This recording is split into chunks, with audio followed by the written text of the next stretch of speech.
Bonjour, bienvenue sur Trend and Timing. Aujourd'hui, nous allons regarder Safran, mais auparavant, je vous laisse le temps de lire avec attention le disclaimer. Je vous présente un document qui s'appelle l'approche top-down d'un point de vue analyse technique. Et pourquoi top-down? Parce que nous allons partir de l'indice Eurostoxx 50. Ensuite, d'une des composantes sectorielles qui est l'Industrial Goods and Services et enfin la société Safran. Voilà un petit peu comment on va s'y prendre. On retrouvera ici le tableau de scoring and ranking dont le mode de lecture est également disponible sur YouTube.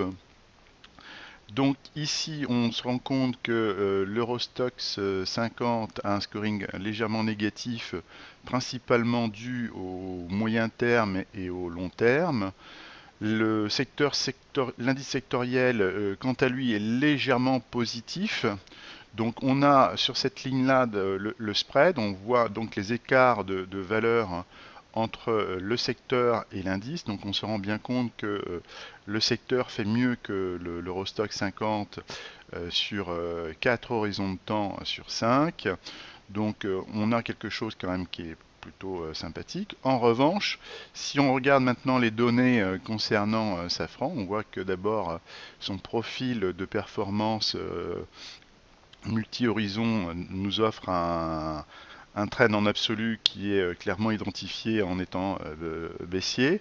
Et surtout, si on mesure donc les écarts de notes entre le secteur et la valeur, on se rend compte que on est très très très en deçà du secteur pour en fait la société.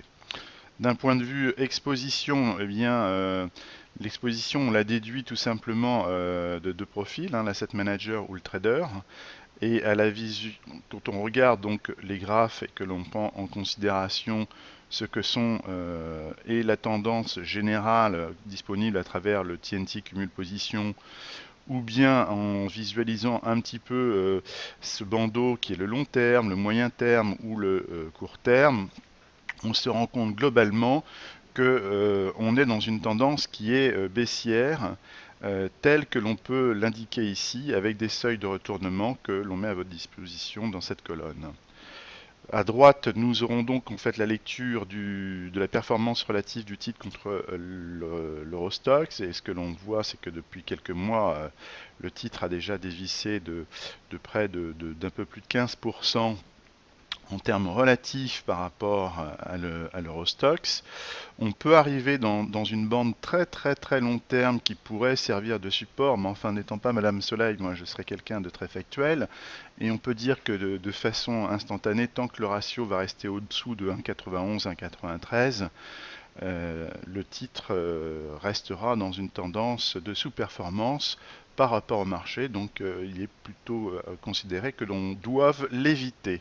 Voilà, donc on voit ici qu'en fait que la tendance haussière a été confirmée, maintenue avec des points d'appui souvent sur nos moyennes mobiles très spécifiques hein, créées par TNT. Aujourd'hui, on est un petit peu coincé entre toutes.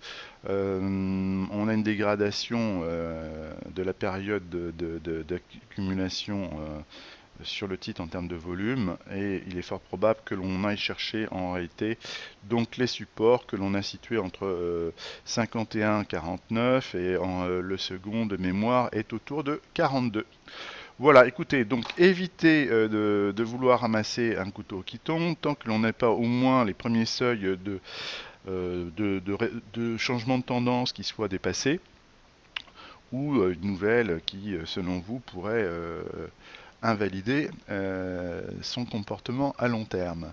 Voilà, écoutez, je vous souhaite une excellente journée et n'hésitez pas à me contacter si vous avez besoin d'avoir plus de renseignements grâce aux coordonnées qui sont sur cette page. Voilà, à bientôt, au revoir.